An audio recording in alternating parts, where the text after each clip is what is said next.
Got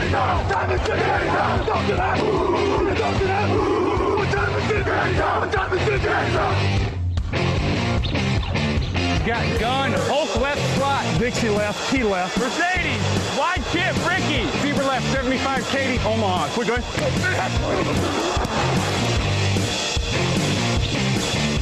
Last play of the game. Who's going to win it? Luck rolling out to the right. Dumps it up to Donnie Avery. Yeah! Goal line. Touchdown. Touchdown. Touchdown. Et bonjour à tous, bienvenue pour cet épisode 412 du podcast de Touchdown Actu. Victor Roulier au micro pour m'accompagner Jean-Michel Boujard. Bonjour à toi. Salut Victor, bonjour tout le monde. Et troisième semaine qu'on se retrouve ensemble, on est désormais titulaires, on tient cette place tous les deux. Ouais. J'espère que vous avez vu la mock de lundi où on a fait un premier tour pour vous présenter tous les meilleurs joueurs de cette draft. Si vous ne l'avez pas encore vu, elle est disponible sur YouTube. N'hésitez pas à aller voir les choix faits par Jean-Michel, par moi-même, par Mehdi, par Alex et par l'ensemble de l'équipe draft. Pour cet épisode d'aujourd'hui, on va parler gros bras, on va parler main violente, on va parler offensive tackle, qui est quand même un poste extrêmement important. On va parler de 3 joueurs, on va y venir tout de suite. Ensuite, au niveau de la draft, les Giants et les 49ers. Et on finira évidemment par nos pépites. Sans perdre de temps, allons sur les offensive tackle. Ladies and gentlemen, let's get ready to rumble! Ah bah là, si vous avez besoin de Rumble, vous avez 3 candidats. On va parler offensive tackle. On a choisi 3 joueurs. Il pourrait éventuellement y en avoir plus. Je dirai un mot un peu après. Mais les 3 joueurs aujourd'hui qui sont les plus regardés, c'est Penei Sewell de Oregon, 1m98, 149 kg. C'est Rashawn Slater de Northwestern, 1m93 pour 142 kg. Et c'est Christian Darrisaw de Virginia Tech, 1m96 pour 141 kg. On va s'intéresser à celui que les gens connaissent sûrement le plus, parce que c'est le nom qui revient depuis un an. C'est Penei Sewell. Jean-Michel, si tu devais nous le décrire avec un adjectif. Complet, voilà. Pourquoi on en parle autant? C'est parce qu'en fait, c'est le total package. Penei Sewell, il a absolument tout. Alors déjà, tu vois, tu as donné ses mensurations, 1m98, 150 kg. Vous pouvez checker, il y a très peu de tackles offensifs qui ont son gabarit. Il est vraiment très, très costaud. En plus, c'est pas juste une histoire de gabarit. Il s'en sert très, très bien. Ça part de l'usage des mains, ça part de l'engagement du bas du corps, ça part du moteur. C'est un joueur très physique. En plus de ça, il a pour lui la fluidité. C'est-à-dire qu'il est capable de faire le miroir du defensive end, de le suivre en déplacement latéral. Il a vraiment le total package, c'est-à-dire également qu'il peut à la fois protéger son quarterback et également être un facteur pour le jeu de course. C'est-à-dire ouvrir une brèche sur la ligne d'engagement ou alors en décrochement où tu le vois aller complètement aplatir un safety ou un linebacker. Penei Sewell, il a tout simplement. Sa mobilité latérale pour un mec de 150 kg, c'est juste improbable. C'est pas possible d'être aussi explosif, d'être aussi rapide en étant aussi lourd. Tu l'as dit, hein, c'est vraiment un prospect que tout le monde attend. Moi, je vais juste nuancer avec les 2-3 critiques qu'on peut entendre de temps en temps. L'expérience, il a opt-out cette année. Donc forcément, certains vont dire qu'il n'a pas suffisamment d'années au très, très haut niveau. On le verra, il n'y en a qu'un seul des 3 qui a joué cette année, c'est Christian Darrisaw. Et il a bien fait d'ailleurs. Et l'autre petite nuance, c'est que certains disent que techniquement, il est parfois encore un peu brut, notamment sur le placement des mains. Bon, c'est le genre de choses, honnêtement, tu l'apprends sur le terrain, tu l'apprends avec tes coachs. C'est quand même pas quelque chose qui va le faire descendre sa cote incroyablement à draft. Et puis, c'est pas flagrant, quoi. Hein. Non, c'est vraiment du pinaillage. Le deuxième profil, il est peut-être un petit peu plus singulier que les 2 autres. C'est Rashawn Slater, donc 1m93, 142 kg. Si tu devais le décrire avec un adjectif. Physique. C'est un joueur très physique. Voilà, on en parlait là avec Penei Sewell. Lui aussi, c'est un joueur très physique avec son engagement des mains, avec son engagement du corps. C'est quelqu'un qui, sur la ligne d'engagement, c'est un féroce, c'est un teigneux. Il va attraper le défenseur, il va plus le lâcher. Alors, Rashawn Slater, pourquoi il a une telle cote alors qu'il n'a pas joué en 2020? En fait, c'est parce qu'en 2019, il a fait une très bonne saison, mais surtout un match, le match contre Ohio State et donc contre Chase Young. Alors, vous pouvez retrouver ce match, vous pouvez même retrouver des highlights juste du duel entre Slater et Chase Young. Et effectivement, vous verrez, Rashawn Slater, c'est un bulldog. Il a attrapé Chase Young et puis il l'a mis au sol comme personne ne l'avait jamais fait. Et comme personne ne l'a fait ensuite d'ailleurs. Exactement. C'est vraiment le match cauchemar de Chase Young où il ne l'a pas lâché. C'est un joueur particulier parce que beaucoup le projetaient en guard parce qu'il a ce physique un peu moins fait exactement pour les tackles. Il a un peu le même problème et c'est une des comparaisons, mais on en donnera une autre, mais qu'avait Jonah Williams quand il est arrivé aux Bengals. C'est est-ce que ce joueur est fait pour être guard ou pour être tackle? Moi, je pense que quand tu as des mains aussi violentes, un physique aussi bien bâti, tu peux tout à fait jouer tackle. Je dirais juste que je ne le verrai pas dans des systèmes type attaque verticale, Buccaneers. Alors, il l'était moins en fin de saison, mais dans ces jeux qui doivent être prolongés, c'est pas un joueur qui va rester 4-5 secondes avec son défenseur sur les bras. C'est plutôt un joueur dont il faut utiliser l'explosivité et main violente. C'est un joueur qui peut créer la différence tout de suite. Donc, il y a besoin d'une attaque dynamique pour ce genre de joueur. Mais c'est vrai que c'est un profil atypique, mais qui va plaire, je pense, à beaucoup. Et dernier, Christian Darrisaw. J'ai cru comprendre de la moque et de nos discussions que c'est un peu ton chouchou. Exactement. Si on ne trahit pas de secret. Décris-nous Christian Darrisaw avec un adjectif. Ben, je vais prendre une expression. Je vais te dire dancing bear. Les Américains disent souvent ça. Alors, qu'est-ce que ça veut dire? L'ours dansant. Voilà, il est bâti comme un ours, c'est-à-dire que c'est un Golgoth, mais en même temps, dancing, c'est-à-dire qu'il a les pieds très légers. Pourquoi j'aime beaucoup Christian Darrisaw? C'est parce que justement, c'est pour moi le prototype du left tackle, le gars qui est vraiment très grand, très costaud, qui a une grande envergure et qui en même temps a une mobilité incroyable. Il peut vraiment suivre, lui aussi, faire le miroir avec son defensive end. Il le suit de partout. Il peut se déplacer de façon latérale. Il peut se déplacer en arrière. Il peut se déplacer en avant. C'est vraiment, pour moi, s'il n'y aurait pas Penei Sewell, ce serait vraiment le numéro 1. Ouais, tu spoil ta hiérarchie, on y reviendra parce que moi je vais te faire sauter au plafond comme pendant un mock, mais c'est vrai que voilà, là encore on a du physique, on a des mains violentes, on a de la mobilité, c'est vraiment une belle classe. C'est une très belle classe d'offensive tackle et même si vous regardez le top 10 des offensive tackle, vous allez vous rendre compte que c'est vraiment une classe extraordinaire. La petite question, c'est de savoir si c'est un one-year wonder, parce qu'on disait c'est le seul qui a joué cette année. Il a bien fait parce qu'il a explosé cette année. Il n'était clairement pas dans les discussions du podium avant la saison. Est-ce que c'est une progression linéaire ou est-ce que c'est juste une année où il a évolué au-dessus de son niveau? C'est un peu la question que certains peuvent se poser. Et c'est un joueur qui, à mon avis, ne correspondra pas à tous les systèmes. C'est-à-dire que...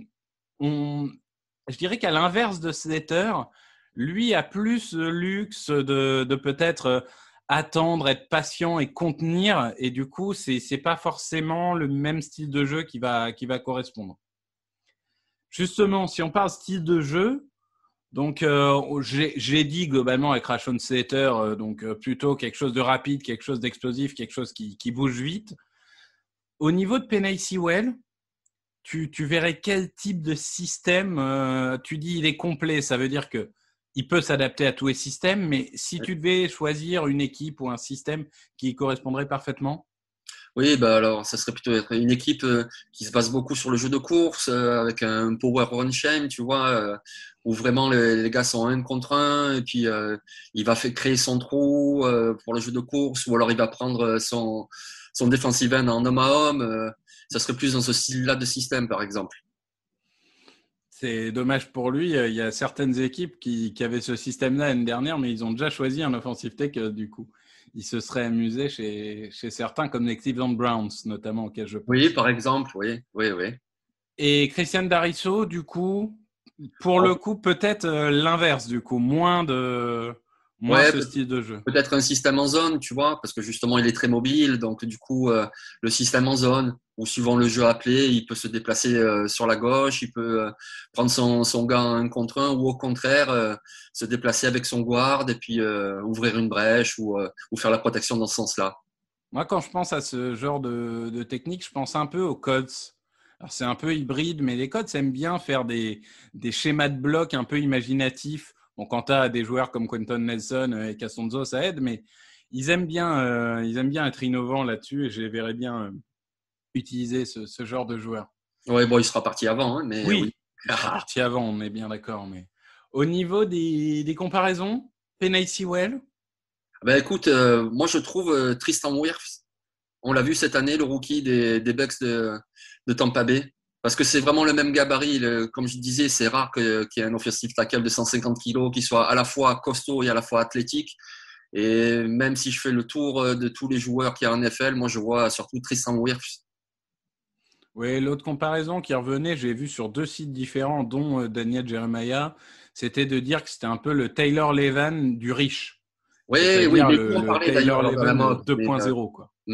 Ouais. Mais bon, moi vraiment, je pense Tristan Wirfs. Quand je vois Penei Sewell, il me fait beaucoup penser à lui. Rashawn Slater, j'ai parlé de Jonah Williams. Toi, tu avais un autre joueur à nous proposer. Ouais. Moi, visuellement, il me fait beaucoup penser à Dwayne Brown des Seahawks. Pareil, c'est le type d'offensive tackle qui est pas très grand, qui a pas une envergure de fou, et en même temps qui joue très physique au point d'attaque, tu vois, et avec ses mains, avec son engagement, même avec son moteur. Il me fait beaucoup penser à Dwayne Brown, et c'est pour ça aussi que Rashawn Slater, ok, il manque un peu de taille, donc on se pose des questions, est-ce qu'il va jouer guard, tackle, mais non, moi je pense qu'il peut jouer tackle, de la même façon que Dwayne Brown. Espérons qu'il ne passe pas autant de temps à l'infirmerie que Jonah Williams. Surtout s'il est pris par les Bengals, parce qu'il commence à en avoir marre. Christian Darrisaw, si tu devais le comparer, tu nous as choisi un tackle très, très connu actuellement, très en vogue. C'est le tackle des Ravens, Ronnie Stanley. Ben oui, j'ai choisi le top parce que, comme je te disais, pour moi, Darrisaw, c'est le top. Alors, il est en dessous de Sewell, évidemment, hein, mais c'est vraiment le top. Et comme Ronnie Stanley, c'est un joueur qui est très, très bon en protection, qui est très fluide, qui en même temps est suffisamment costaud pour le jeu de course. Et pour moi, il va devenir un top tackle. Donc, du coup, ouais, Ronnie Stanley. Bon, et alors du coup, s'il faut que tu donnes ton podium. Pour moi, c'est clair, hein, c'est Sewell, Darrisaw, Slater. Eh oui, c'est là où on a une grosse différence, c'est que moi, c'est Sewell, Slater, Ekenberg en 3 et Darrisaw en 4. Donc Liam Ekenberg, si vous voulez en entendre un peu plus parler, j'en parle dans la mock, mais on aura aussi l'occasion de revenir dessus. C'est un tackle très puissant de Notre-Dame qui, lui, est plus fait pour des systèmes de run EV, contrairement à Darrisaw. Donc, voilà, c'est un autre profil que je vous donne qui peut être intéressant. Mais on est vraiment sur une classe exceptionnelle et on parle de joueurs qui peuvent être titulaires jour 1. Oui, exactement. Là on est vraiment sur des monstres. Bien, c'est la fin de nos comparaisons. Je profite juste en 30 secondes pour vous rappeler que la draft, c'est à l'oral, vous nous écoutez dans des podcasts maintenant, mais c'est également à l'écrit. Et tous ces joueurs dont on parle, le top du top, vous allez les retrouver à partir, je crois que c'est du 22 mars. Durant 40 jours, on a 80 fiches qui vous attendent avec les meilleurs joueurs. Donc, on va vous décrire leurs points forts, leurs points faibles, les équipes qui pourraient correspondre. Donc, surtout, on est très heureux que vous nous écoutiez, mais ne vous inquiétez pas, à l'écrit, on ne vous oublie pas, il y aura plus de couverture que jamais. Eh bien, on va passer à notre deuxième partie, on va parler draft, les Giants et 49ers. Here we go. With the first pick in the 2020 draft, the Cincinnati Bengals select Joe Burrow, quarterback, LSU.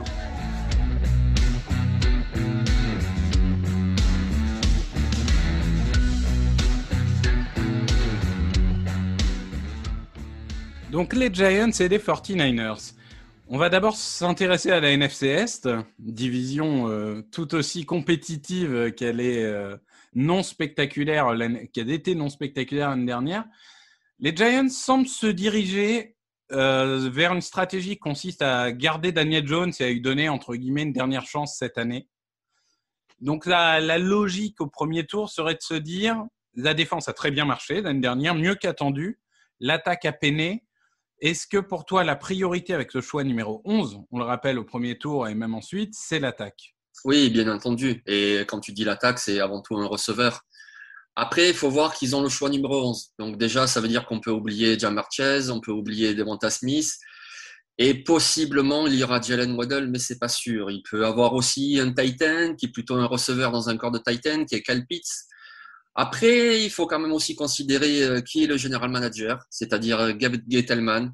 On a vu ce qu'il a fait aux Panthers, on a vu ce qu'il a fait depuis qu'il est aux Giants, et c'est plutôt quelqu'un qui priorise les lignes. Alors l'année dernière, il a pris un tackle offensif, Andrew Thomas.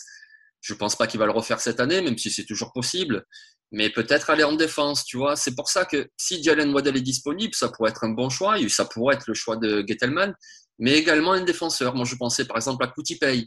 Parce que les Giants ont un gros besoin pour mettre la pression sur le quarterback adverse. Et Kutipay, en plus, ce qu'il a de très bien, c'est qu'à la fois, il est fluide pour attaquer le quarterback adverse en tournant le coin, mais en même temps, il est du mode costaud, tu vois. Et ça plaît à Gettleman. Il aime bien les défensifs costauds.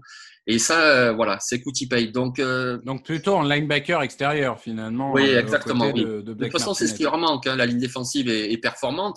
Même s'ils ont deux free agents, on pourra en reparler. Mais c'est surtout sur l'extérieur. Oui. Moi, je suis d'accord. Wide receiver et edge, c'est aujourd'hui les deux priorités qui semblent fortes. Je dirais que wide receiver, moi, je mettrais Kyle Pitts dedans. Et s'il y a Pitts ou Waddle, moi, je prendrais Pitts. Même si les deux se justifient. Hein. Waddle est vraiment une fusée. Là où Pitts est peut-être un peu plus diversifié. Mais il faut des cibles pour Daniel Jones. Il ne peut pas repasser une saison avec des Slayton et compagnie. Enfin, il y a un moment, il lui faut des gens. Evan Engram, à mon avis, l'expérience est finie, peu ou prou. Donc, Kyle Pitts me plairait bien. Je rajouterais peut-être un dernier choix possible. Si jamais, parce que les équipes du top 10 ont eu d'autres priorités, un des deux cornerbacks les plus attendus, c'est-à-dire Patrick Surtain ou Caleb Farley, est disponible, on pourrait imaginer qu'ils choisissent cornerback en se disant si on a Bradbury d'un côté et Farley ou Surtain de l'autre, là, on a un duo théoriquement parmi les plus redoutables de la ligue. Donc voilà, ça peut être une direction peut-être un peu plus surprise, mais pas forcément inenvisageable. Non, ouais, je suis d'accord avec toi. Puisque de toute façon, si on enchaîne sur notre deuxième tour, tu vois, moi, ma priorité, c'était Greg Newsome, par exemple. C'est un cornerback qui joue à Northwestern. Parce que justement, comme tu dis, il y a un besoin au poste de cornerback. Ils ont Bradbury qui a fait une saison excellente. Ils ont également un corner dans le slot qui a été très bon pour sa saison rookie, c'est Darnell Holmes. Mais il leur faut un cornerback numéro 2, forcément, puisque celui-là est très ciblé dans les matchs. On veut éviter Bradbury. Donc, comme tu dis, ça pourrait être Farley ou Surtain au premier tour, ou ça pourrait être un cornerback au second tour. Oui, tout à fait. Moi, tu vois, Edge, je voyais plus au second tour parce que je me dis que il n'y a pas de beaucoup de profils très attirants pour le premier tour, vraiment de profils qui explosent, mais il y a pas mal de profils intrigants début de second tour. Et c'est vrai que tu avais noté Jaden Phillips de Miami. J'avais pensé à Jordan Smith de UAB aussi. Alors, c'est un pari parce qu'il est beaucoup plus brut. C'est le genre de joueurs qui peuvent être intéressants. Je sais qu'il y a Joe Tryon de Washington qu'on voit beaucoup aussi ressortir. Moi, je suis un peu moins fan, mais c'est un joueur qui est polyvalent, qui peut défendre la passe. Alors, c'est peut-être pas ni le plus puissant ni le plus technique, mais il y a des gens qui aiment beaucoup ce profil. Ouais, ou Quincy Roche de Miami aussi, qui est grand, qui est costaud, qui est polyvalent. Tout à fait. Et ben moi, je vais te dire au troisième tour, quand bien même tu aies pris un receveur au premier ou au second, moi, je profiterai du fait que la draft est extrêmement profonde au niveau des receveurs pour en prendre un deuxième. Ça ne me choquerait pas du tout de prendre 2 receveurs dans les 3 premiers tours. Il y a un moment, il faut donner des armes. Il faut donner des armes. Il y en a marre. De Daniel Jones, on peut en penser ce qu'on veut, mais enfin, avec les armes qu'il avait, il n'y en a pas beaucoup qui auraient réussi. Et je pense qu'au troisième tour, il va y avoir beaucoup de profils très intéressants. Il y en a qui vont tomber. Il y en a qu'on on voit tellement de receveurs au deuxième tour qu'il y en a forcément qui vont tomber. S'il y a des Elijah Moore, des Tylan Wallace, des Dyami Brown, des choses comme ça, ils devraient se précipiter dessus. Toi, tu as choisi un profil un peu plus, peut-être un peu moins explosif, un peu moins beau dans les highlights, mais qui est un profil très constant. C'est Sage Surratt de Wake Forest. Oui, parce que il est grand, il est costaud, il a de bonnes mains, ça va être un bon receveur de possession. Est-ce qu'il va se développer comme un receveur numéro 1 ? C'est possible, mais au pire, il peut être un très bon receveur numéro 2. Et ce genre de joueur très fiable, tu vois, sur qui tu peux compter, qui va faire bouger les chaînes. Oui, après les noms que tu as cités, moi je suis tout à fait d'accord aussi. J'aime beaucoup Tylan Wallace d'Oklahoma State. Un autre profil aussi, tu disais Dyami Brown de North Carolina, qui est lui plus dans le mode rapide. Mais oui, moi je pense que c'est fort possible qu'ils doublent, qu'ils en prennent un au premier, un au troisième, ou un au deuxième, un au quatrième. Mais comme tu dis, il faut absolument des cibles pour Daniel Jones. J'aime beaucoup Sage Surratt, qui est un joueur qui au départ avait commit à Harvard, qui avait été pris à Harvard et qui finalement a changé d'avis. Je crois que c'est Fitzpatrick qui vient d'Harvard, Oui, si c'est je dis ça. pas de bêtises. Ouais. Donc il aurait pu suivre les traces de Fitzpatrick, mais il a décidé de se concentrer sur le foot. Mais du coup, on peut espérer que ce soit un joueur bien dans sa tête et assez intelligent. Au troisième tour, un dernier profil que personnellement, je suis un peu plus mitigé, mais c'est Clemson. Alors, c'est bling-bling, ça peut plaire à New York. C'est Amari Rodgers. Ah non, très bien. Non, tu rigoles. Très, très bien, ce joueur. C'est vrai qu'il manque de taille. C'est vrai qu'il a souvent joué dans le slot, etc. Mais il est très, très fiable. Il produit depuis plusieurs années. Il fait de très bons tracés.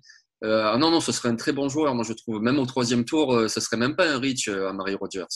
Non, c'est sûr. C'est pas il va pas faire gros jeu sur gros jeu. Mais par contre, c'est celui qui peut te faire 5 réceptions pour 50 yards et 3 first downs à chaque match. Ouais, Ça peut être. C'est un très bon coureur de tracé et Joe Judge pourrait l'utiliser.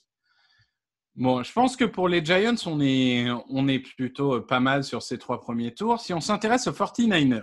Ah, allez. Alors, les 49ers, première question, c'est Jimmy Garoppolo or not Jimmy Garoppolo.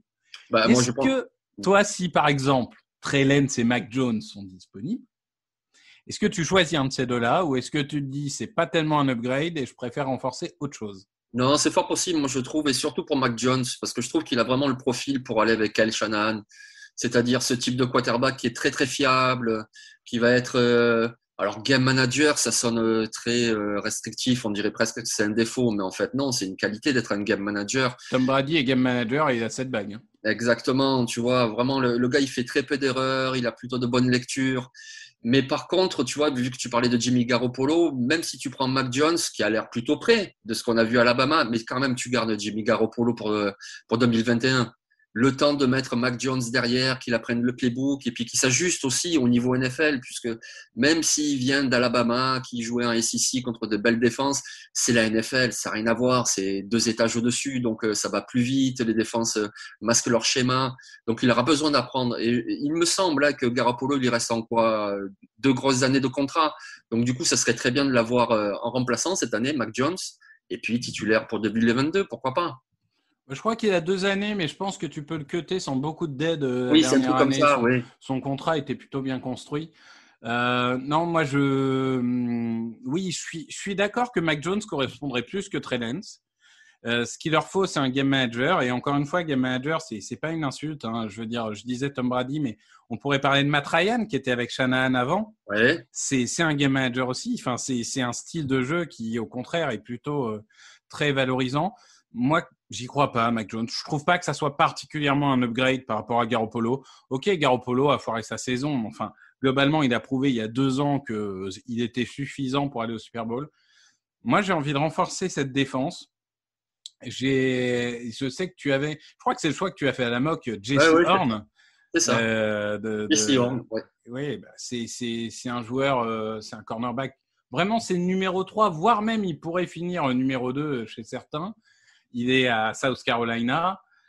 C'est un joueur extrêmement intelligent et c'est un joueur qui aime bien les défenses de zone. Et si je dis pas de bêtises, ça joue quasi exclusivement la zone en CB2 aux 49ers. Donc pour le coup, je pense qu'il serait bien dans cette équipe. Vraiment, le profil est intéressant. Ils ont des besoins, tu vois, avec Sherman qui est free agent, qui est un peu âgé, avec Verrett qui est free agent, et puis il y a toujours ces problèmes de blessure avec ce joueur. Il leur faut absolument un corner. Donc, ça sera promis au 2e tour, un corner pour moi. Hein. C'est ça. Et une autre option, si jamais ils n'ont pas ce qui leur plaît, même si certains vont trouver que c'est rich, c'est de prendre un lineman intérieur. On sait à quel point la ligne est essentielle dans les schémas de Shanahan. Et la ligne intérieure tire un peu la langue. Donc, pourquoi pas un Wyatt Davis s'ils sont amoureux. Oui. Ça peut, même si certains vont trouver ça haut. Après tout, Nelson avait été pris 6e en temps de guard. Ils ne l'ont pas regretté.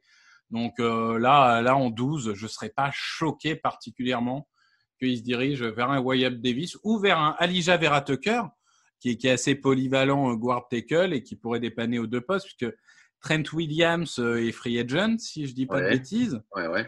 Donc un Elijah Vera Tucker qui peut jouer guard ou tackle, ça peut aider. Oui, ça serait un bon choix, moi, je trouve. Et tu vois, vu qu'on parle de l'intérieur de la ligne, il faudra également un choix un peu plus tard, puisqu'ils n'ont plus leur centre, là, c'est Kilgore. Il leur faudra un nouveau centre. Genre, au 4e tour, tu pourras trouver un centre.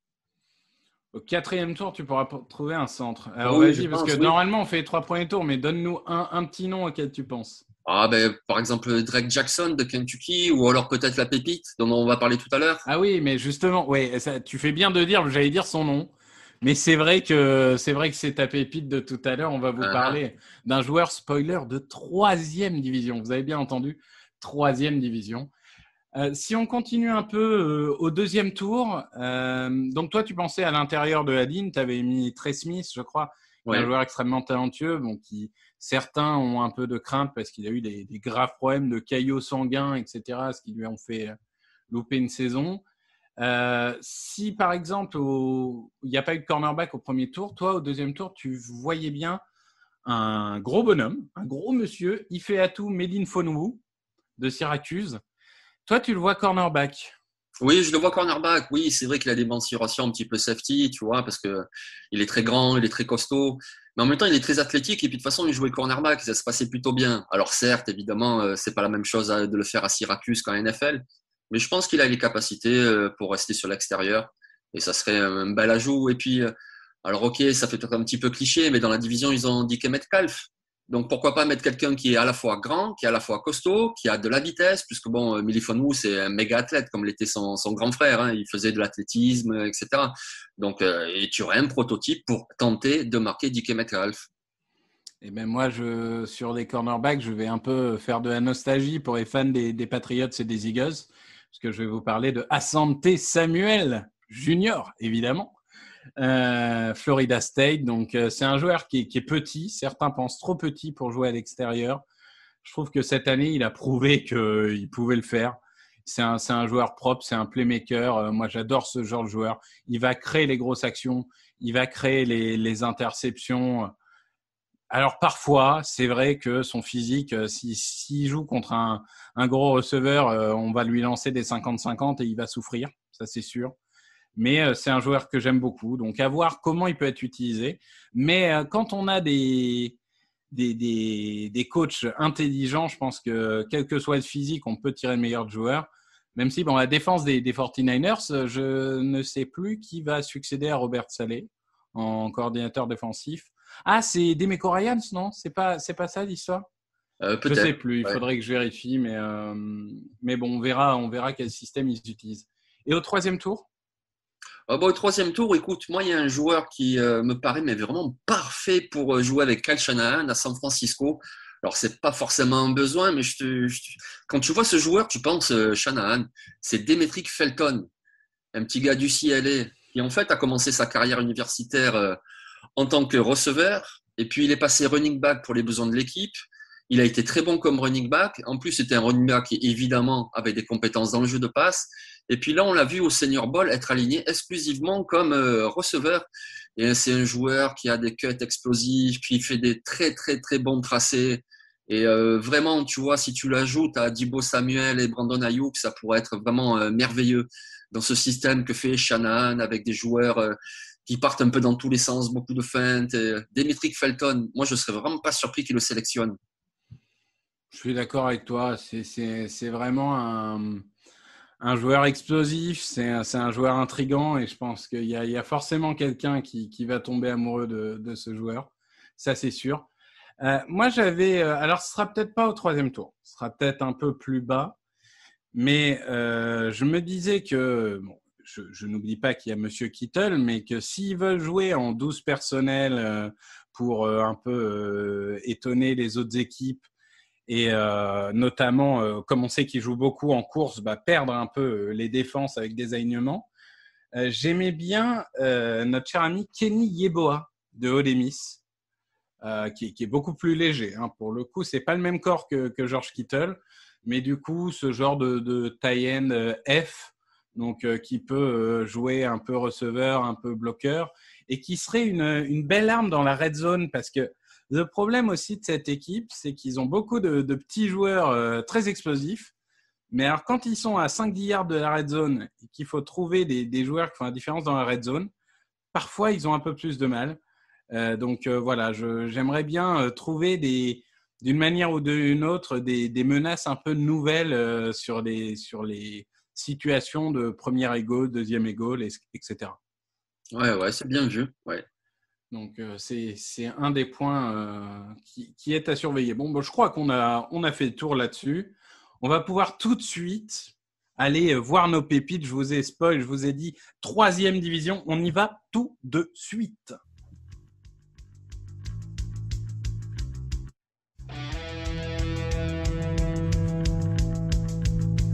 Actu, analyse, résultat, toute l'actu de la NFL, c'est sur touchdownactu.com.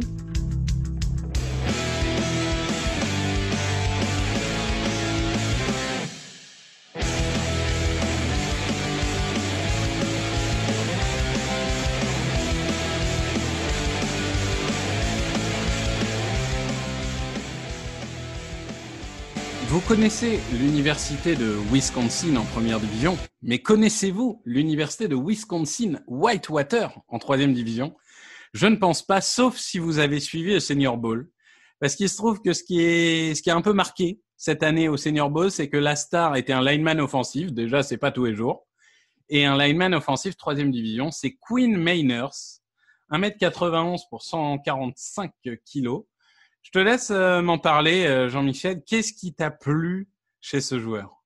Bon, évidemment, c'est au Senior Bowl que je l'ai découvert, puisque Wisconsin-Whitewater, je n'avais pas trop suivi leur match, on va l'avouer.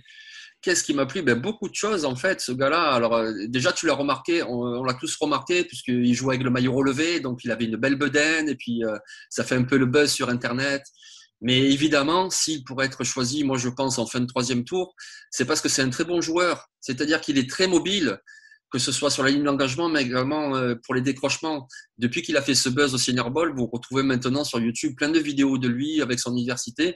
Mais vous le voyez de partout sur le terrain aller aplatir un linebacker, un safety avec son coureur qui est derrière lui. C'est un joueur qui utilise très bien ses mains. Il est très agressif, très physique. C'est un joueur qui a des appuis très bas. On dit toujours low man wins, c'est-à-dire ceux qui jouent bas sur leurs appuis remportent le duel. Ça, il sait déjà le faire. Et puis, évidemment, vu qu'il vient de 3e division, il a une marge de progression très, très importante. Et ça peut séduire une franchise. Ouais, je suis totalement d'accord. Ça m'a marqué aussi à quel point il jouait bas. De temps en temps, tu regardes des jouets, tu te dis, mais en jouant aussi bas, il va tomber, là, il va basculer à un moment. Et non, il est bien sur ses pieds. Il est bien sur ses pieds, il bougera pas. Et c'était incroyable de voir des joueurs de première division venir se fracasser les uns contre les autres contre lui. Alors que, voilà, c'était censé être, entre guillemets, la petite invitation sympa, le clin d'œil en mode, si vous êtes en 3e division, vous aussi, vous pouvez un jour atteindre le Senior Bowl. Non seulement il l'a atteint, mais il a très certainement gagné une belle place à la draft. Et c'est un joueur qui va être très intéressant à suivre. Et nul doute que les médias vont le suivre encore et toujours jusqu'à la draft. Oui, et d'ailleurs, si vous voulez rigoler un petit peu, vous allez sur YouTube, vous tapez Canada Workout et vous allez tomber sur sa chaîne, je crois que c'est Q Meinerz, et vous allez le voir s'entraîner en pleine nature. Et c'est très frais. Ah oui, il soulève des troncs d'arbres et tout. Il soulève des troncs d'arbres, il coupe du bois comme Charles Ingalls, il court dans la nature, il fait des pompes, il fait des squats avec des grosses bouteilles d'eau. Enfin, c'est vraiment très frais, c'est très sympa à voir. Oui, ça a l'air d'être un marrant. Et puis avoir une bedaine, ça n'empêche pas de réussir en NFL. Regarde, même les running backs, même Ezekiel Elliott, il a signé 80 millions malgré sa bedaine. Tout le monde peut réussir. Moi, je vais vous parler de Thomas Graham Jr., donc un cornerback de Oregon. Donc, il a opt-out en 2020, si je ne dis pas de bêtises, 1m80 pour 88 kg. C'est un joueur, c'est typiquement le joueur, alors le plafond est bas, mais alors le plancher, je pense, est haut. C'est un joueur polyvalent. Il peut, notamment en couverture de passe, il est bon, mais il peut à peu près tout faire. Mais c'est un joueur qui est limité physiquement, limité athlétiquement. Et c'est typiquement le joueur correct partout, mais excellent nulle part. Et alors, ce type de joueur, t'en veux pas au premier tour, enfin, pas souvent. Mais par contre, au 4e, au 5e tour, c'est le genre de profil que moi, je trouve intéressant. Pour une défense qui se dit, tiens, j'ai besoin juste d'un renfort du mec qui va jouer dans le slot, qui peut éventuellement dépanner à l'extérieur si un tel se blesse ou quoi, et ben ce genre de joueur comme Thomas Graham, c'est pour moi les joueurs qu'il faut cibler.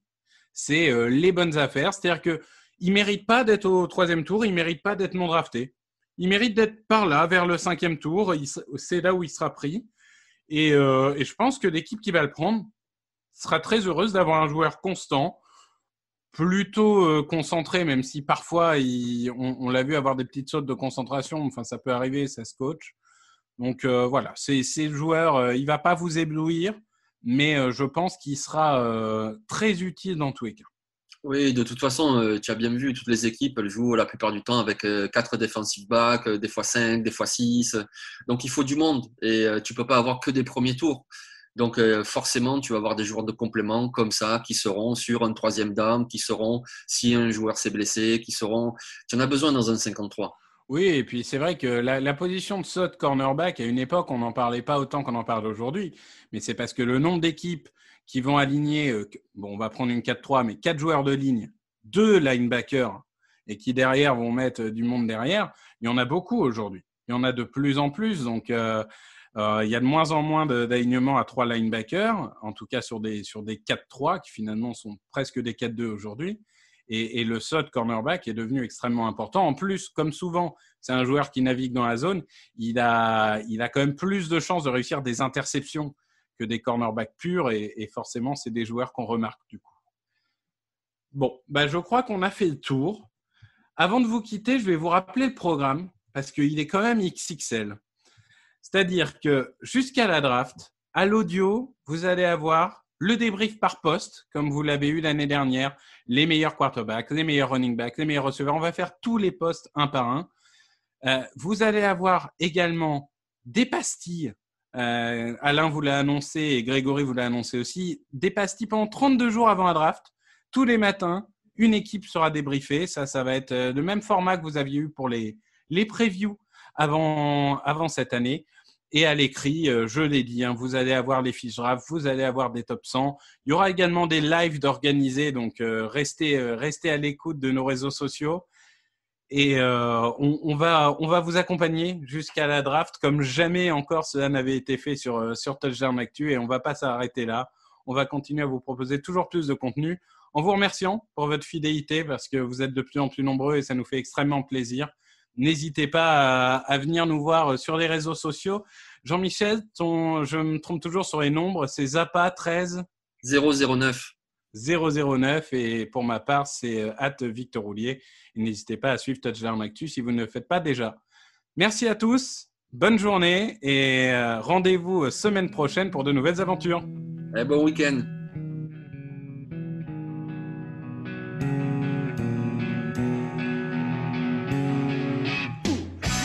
Analyse, fromage et jeux de mots, tout sur le foutu est en TDAQ.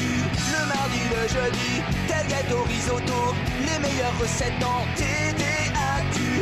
Fumble pour JJ Watt, Bismuth pour Marshall Lynch, Procast Global Beckham, Tom Brady quarterback, calé sur le fauteuil, option Madame Irma, à la fin on compte les points et on finit en requin.